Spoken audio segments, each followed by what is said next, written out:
Yeah, and I have been compared, obviously, to Michael. I think it's a good comparison.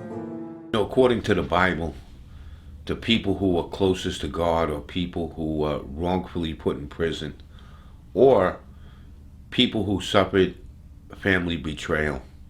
Like the story of Joseph. Me and Sonny, we fit in that category perfectly. We both been framed for crimes that we didn't commit. We both suffered family betrayal.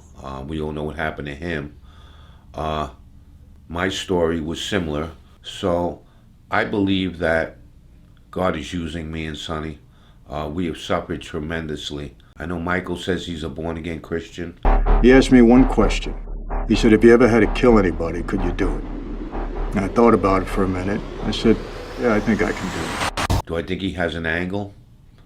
I don't know, but I'll say one thing. He does badmouth John Gotti. He'll say things like, Yeah, well, Gotti was tough. I mean, you knew going in, you had to just outsmart him. So I have a big sit down, and I knew at the time that he would never stand for me buying him out. Never. Pride. Yeah, pride. So I had to have him buy me out. But if I told him to buy me out, he wouldn't buy me out. So I went in there and we sat down. I said, John, I'm buying you out. And the first words, it's like I knew, you don't buy me out, I buy you out. did you ever see the movie The Godfather that came out, what was it, 72? Years before that incident with Michael and Gotti?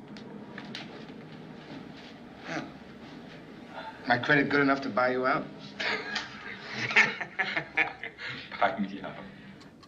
The casino, the hotel. The Corleone family wants to buy you out. The Corleone family wants to buy me out. No, I buy you out. You don't buy me out. This guy is like out of Aesop's Fables or something. He's entertaining, I'll say that much. He's entertaining. Do I believe everything he says? Of course not. I had a lot of correspondence with Sonny, when he was in prison. He was an old man, and just being away in prison, I wrote him every week. I sent him Christmas. I would send him 3 or 4 Christmas cards. I had a few other people write him and send him. His son Carmine and his daughter Lorraine and the grandkids, they all corresponded with him too.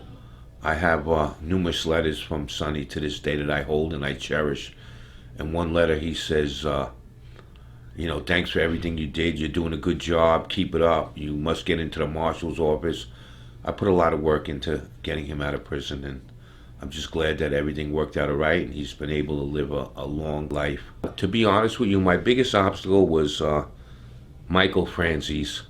And I'm not saying this to be funny or to rub anything in his face. First off, Sonny had gotten 4 years on a parole violation in the 80s, I believe the early 80s, 85 or something like that. His lawyers appealed that as being, very excessive and what have you for just a parole violation, not a new crime. And Washington said, no, not 4 years, give him 8 years. So it was a big problem getting rid of these federal detainers. So he wouldn't be able to come out of jail unless these detainers would drop. I went to numerous lawyers. I went to Barry Scheck. I went to good lawyers for him. He needed a good lawyer, a good federal lawyer. Barry Scheck didn't want to defend him. He was basically told me he was afraid of him. I went to Ken Aronson, and I remember talking to Ken Aronson. He never heard of John Sonny Franzese. And he was looking in his phone. He was just moving it up and down like this and whatever, viewing something. And he said, this guy's a scary, scary guy. And I said, what do you mean? He said, I don't know if I want to represent him. And I said to him, I says, Ken, you represented the Westies. Like, are you kidding me? You can't represent this man. He's 97, 98 years old. And he said to me, he killed 60 to 80 people. And I said, come on, And he said to me, well, that's what his son says. My old man made quite a name for himself on the streets of New York. He rose in the ranks as an enforcer, and that means he whacked people. Michael, constantly saying, my father was an enforcer. He whacked people.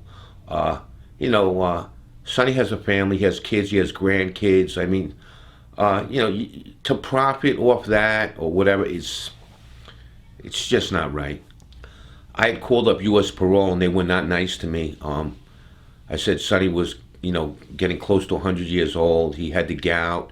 He had a lot of illnesses. He was falling down in prison. I mean, he kept falling down. He took a couple of bad falls trying to walk around there. they had no compassion. They didn't care, whatever. I did write Obama several letters. I wrote people I thought he might know, vice presidents. I wrote so many people, I don't even remember.